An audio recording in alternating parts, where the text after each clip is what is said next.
Mastering any role is a tough challenge, and to be a challenger at it is a tall task to order. In today's video, ADC will be no different to learn, so we're going to be giving you guys one tip for every rank on how to climb on ADC. Let's hop into it. When it comes to making guides, we are for sure top tier contenders for the best content creators, but we are also top contenders for discount givers as well. Use the link in the description below to take advantage of our 25% discount to get more guides just like this one. You'll get access to all of our champion guides, all made by challenger players, chock full of different champs, roles, concepts, everything. Go down below, click on the link, and get your subscription now.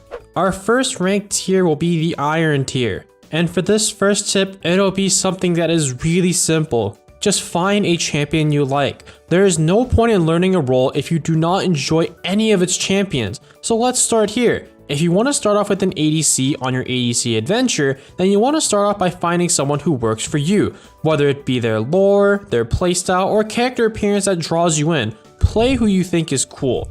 My first ADC that I picked up way back when I role swapped from mid to AD carry in season 3 was Vayne. I chose her because I saw the doublelift outplay and Uzi was also popping off on her. I like the fact that she was a in-your-face type champion, as I really liked assassins back then. If you don't mind me asking, what's your favorite champion? Tell me who it is and the story behind below in the comments of why you like them. Tell me why you picked them up, what drew you in, and I don't know, maybe post a clip of you popping off. If you like long-range ADCs, then I recommend champions like Caitlyn, Ezreal, or Jhin. For close range champions, go for Vayne, Lucian, or Xayah. Heck, if you're a mid laner transitioning into the bot lane, then bring down your Veigar, Cassiopeia, or Syndra. Find out what works for you, what allows you to enjoy the game, and run with it. From there, we'll start off with better concepts. Bronze. For this tip, I want you to learn how to farm. Before we learn to run, we must learn to walk. And before we learn to walk, we must learn to crawl. Learning how to farm consistently and keeping high CS numbers is a huge part of ADC, as that is what you should be working on from the beginning. It's what you're going to be doing for the majority of the game, as ADC is a very scaling role that relies off creeps, turret platings, and kills when you get them. Fundamentals are everything and cannot be ignored under any circumstances. So get your butt into practice tool, select your favorite AD carry, and get to farming until you hit 100 CS consistently at 10 minutes. That is a tip for the bronze tier. Moving on. For the silver tier, I recommend just fight, fight, fight. Silver is by far one of the most crazy elos I've ever been in. Everyone is fighting, running it down mid, all sorts of nuttiness is going down over there. Hence why this is the elo where you should learn to test your limits. Join in on the Clown Fiesta. Just make sure you aren't actually inting and make your team lose the game just because you're testing limits, quote unquote.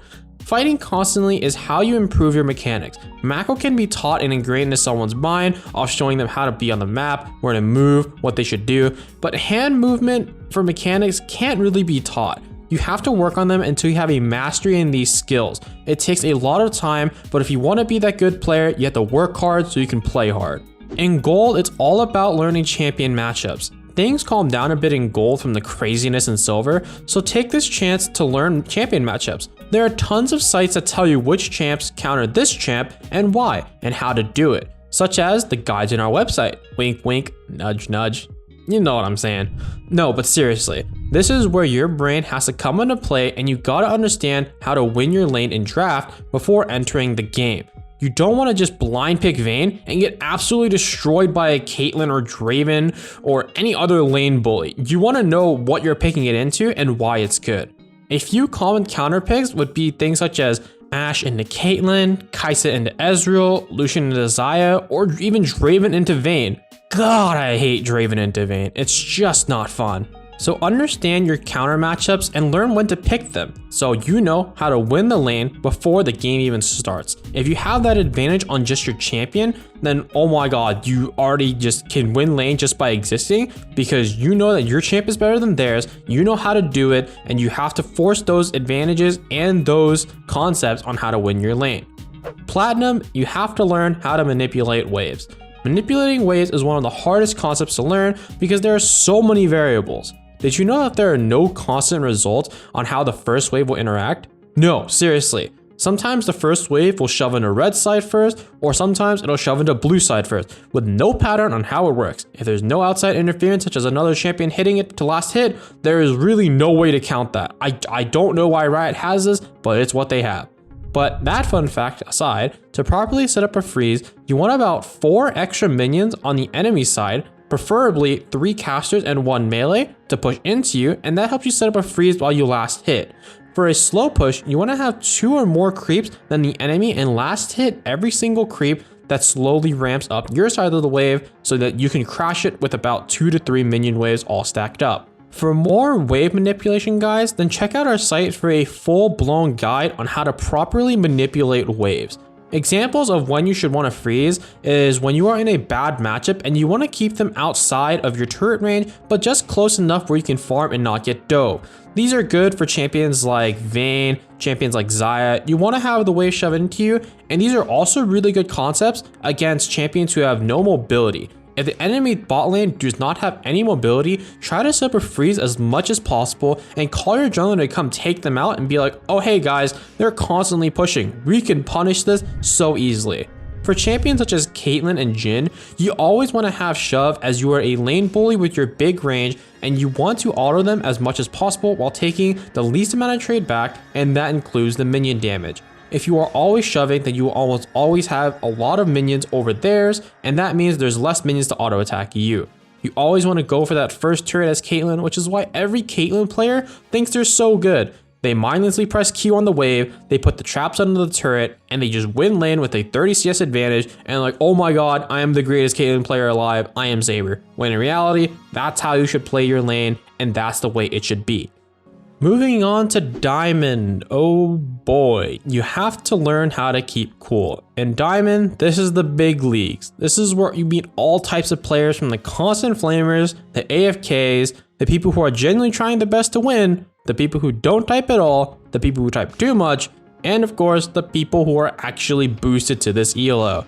This piece of advice here is to simply stay calm, mute the chat, and work on your own play only. Diamond is a rough place where a player can singularly solo win the game for you, or they can solo lose it for you. Your job is to be the player who can solo win it with your amazing grasp of all the previous concepts and growth mindset going forward. To pop off in solo queue or to climb in general, you're going to need 3 things: good mechanics, good macro, and a good mental.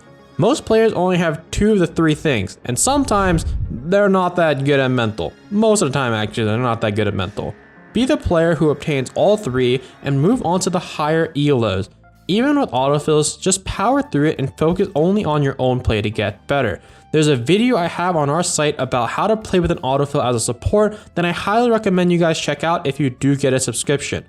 Be good enough that you'll climb so much higher than them, you won't ever see them again if you see someone that you don't like in Diamond or any of the divisions below. You definitely want to just focus on your own play, as that is the only time you can improve. For Masters and onwards, such as Masters, Grandmasters, and Challenger, you must learn how to move around the map and refine the tips mentioned before.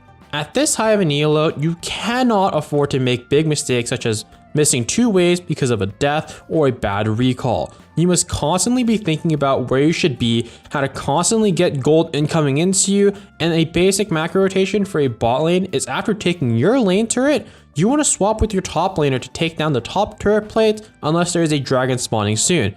Reason being, you definitely want to start working on an objective that's on the bot side of the map, as bot lane is usually the strong side when you have one in your lane.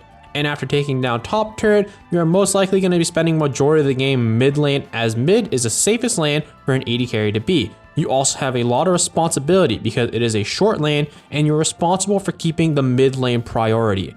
The reason why mid lane prio is so important is because that allows your team to get good vision, deep vision around the center of the map to keep you safe, or on whichever side the big objective is, whether that be Dragon, Herald, or Baron. You want to make sure that you get that push and don't get your vision yet. You want to make sure that after you shove mid, the enemies go mid to pick up that wave, and once the enemies show, then you can go. That means it's safe because you see where they all come from. If your team is clueless on macro and cannot play the game properly, no matter how much you try to communicate with them and they do not listen, then by all means, just keep farming and wait till an objective spawns.